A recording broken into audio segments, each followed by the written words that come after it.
I would like this on the record. It's been 100% positive. I mean, being emotional is positive too, but I cried plenty the day I drove out, left my office. That was the most emotional moments for me, believe it or not, were last day in the writer's room. The joy of finishing that first draft of the last script. Watching Kiernan say goodbye.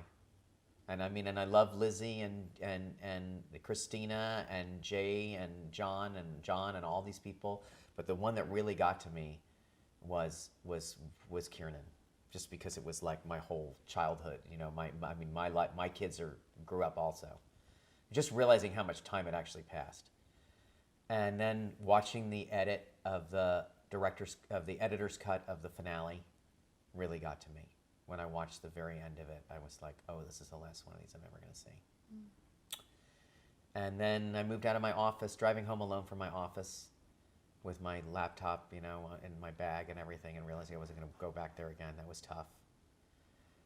And then, you know, the episodes air, we had such an incredible experience watching the finale with this crowd. It was artistically like a unique experience for me.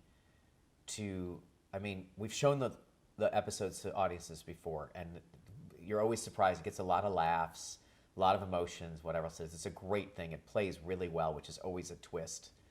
And this thing, when the ohm went into the COCAD, there was a physiologic reaction from the audience. A lot of it was tears, actually. Of relief, joy, I don't know, sadness, what it was, but I could feel that. And I've never had that experience before. And I was like, I'm not even going to look online.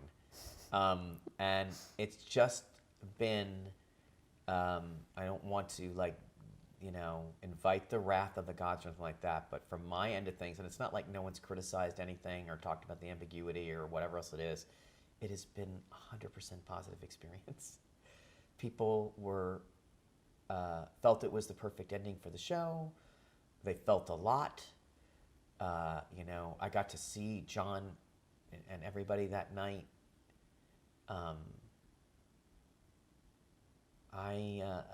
It's so not what I expected. I was so prepared for, like, to spend the rest of the show in an argument.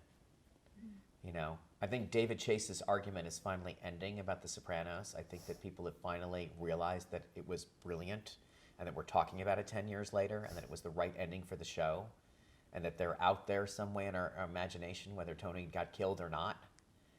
But that took 10 years, and I just didn't want to be in that argument. And I'm not saying it couldn't twist or turn or whatever on some level, but my experience and my experience of the writers and the other people on the show and my family has been like, it's